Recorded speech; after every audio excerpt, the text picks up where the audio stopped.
नाम दोस्तों, नरकासुर वध। कृष्ण अपनी 8 पत्नियों के साथ सुखपूर्वक द्वारिका में रह रहे थे। एक दिन स्वर्गलोक के राजा देवराज इंद्र ने आकर उनसे प्रार्थना की, हे प्रभु, प्रागज्योतिषपुर के दैत्यराज भौमासुर के अत्याचार से देवतागण त्राही त्राही कर रहे हैं। क्रूर भौमासुर के ने वरुण का शस्त्र, अदिति के कुंडल और देवताओं की मणि छीन ली है और वह त्रिलोक विजयी हो गया है। इंद्र ने कहा, भौमासुर से ने पृथ्वी के कई राजाओं और आमजनों की अति सुंदरी कन्याओं का हरण कर उन्हें अपने यहाँ बंदी गृह में डाल रखा है। कृपया आप हमें बचाइए प्रभु। इंद्र की प्रार्थना स्वीकार करके श्री कृष्ण अपनी प्रिय पत्नी सत्यभामा को साथ लेकर गरुड़ पर सवार होकर प्रागज्योतिषपुर पहुँचे। वहाँ पहुंचकर भगवान श्री कृष्ण ने अपनी पत्नी सत्यभामा की सहायता से सबसे पहले मुर दैत्य सहित मुर के 6 पुत्र त्राम, अंतरिक्ष, श्रवण, विभासु, नभवान और अरुण का संहार किया। मूर दैत्य के वध हो जाने पर समाचार सुन भौमासुर अपने अनेक सेनापतियों और दैत्यों की सेना को साथ लेकर युद्ध करने के लिए निकला। भौमासुर की स्त्री के हाथों मरने का श्राप था, इसलिए भगवान श्री कृष्ण ने अपनी पत्नी सत्यभामा को सारथी बनाया और घोर युद्ध के बाद अंत में श्री कृष्ण ने सत्यभामा की सहायता से उसका वध कर डाला। इस प्रकार भौमासुर को मारकर श्री कृष्ण ने उसके पुत्र भगदत्त को अभय दान देकर उसे प्रागज्योतिष का राजा बनाया। भौमासुर के द्वारा हरण का कर लाई गई 16,100 कन्याओं को श्री कृष्ण ने मुक्त कर दिया।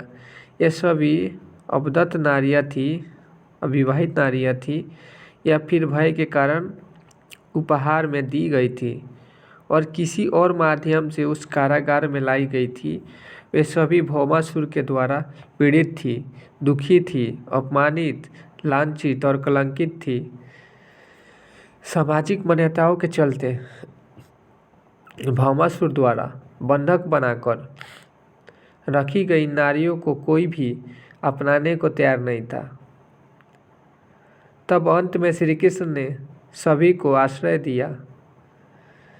ऐसी स्थिति में उन सभी कन्याओं ने श्री कृष्ण को ही अपना सब कुछ मानते हुए उन्हें पति का रूप में स्वीकार किया। लेकिन श्री कृष्ण उन्हें इस तरह नहीं मानते थे। उन सभी को श्री कृष्ण अपने साथ द्वारिकापुरी ले आए। वहाँ वे सभी कन्याएं स्वतंत्र पूर्वक अपनी इच्छानुसार सम्मान पूर्वक द्वारिका में रहती थी। महल में नहीं, वे सभी वहाँ भजन, कीर्तन, ईश्वर भक्ति आदि करके सुखपूर्वक रहती थी। द्वारका एक भव्य नगर था जहाँ सभी समाज और वर्ग के लोग रहते थे। भागवत पुराण में बताया गया है कि भौमासुर भूमि का माता का पुत्र था। विष्णु ने वराह अवतार धारण कर भूमि देवी को समुद्र से निकाला था। इसके बाद भूमि देवी ने एक पुत्र को जन्म दिया था। पिता एक देवी शक्ति और माता पुण्यात्मा होने पर भी भौमासुर क्रूर निकला। वो पशुओं से भी ज़्यादा क्रूर और अधर्मी था। उसकी करतूतों के कारण ही उसे नरकासुर कहा जाने लगा। नरकासुर प्रागज्योतिषपुर का दैत्यराज था, जिसने इंद्र को हराकर इंद्र को उसकी नगरी से बाहर निकाल दिया था। नरकासुर के अत्याचार से देवतागण त्राहिम त्राहिम कर रहे थे। वह अरुण का छत्र, अदिति के कुंडल और देवताओं की मणि छीनकर त्रिलोक विजयी हो गया था। वह पृथ्वी की हजारों सुंदर कन्याओं का अपहरण कर उनको बंदी बनाकर उनका शोषण करता था।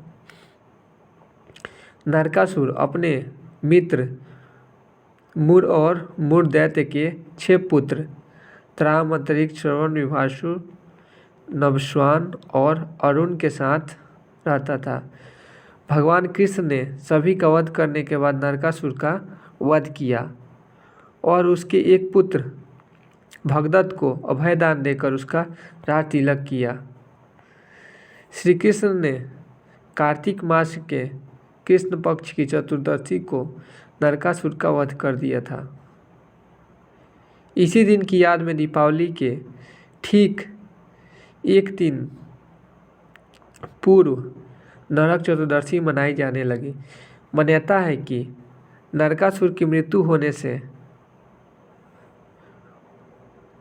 उस दिन शुभ आत्माओं को मुक्ति मिली थी। नरक चौदस के दिन प्रातः काल में सूर्योदय से पूर्व उपटन लगाकर नीम, चिचड़ी जैसे कड़वे पत्ते डाले गए जल से स्नान का अत्यधिक महत्व है। इस दिन सूर्यास्त के पश्चात लोग अपने घरों में दरवाज़ों पर 14 दिए जलाकर दक्षिण दिशा में उनका मुख करके रखते हैं तथा पूजा पाठ करते हैं। तो दोस्तों, आपके लिए न्यू ऐसे ही कहानी लाते रहता हूँ, कथा लाते रहता हूँ। आप भी एक लाइक कीजिए, मुझे बहुत ज़्यादा मोटिवेट मिलता है इससे। आपके लिए ऐसे ही वीडियो लाते रहूँगा। थैंक यू दोस्तों।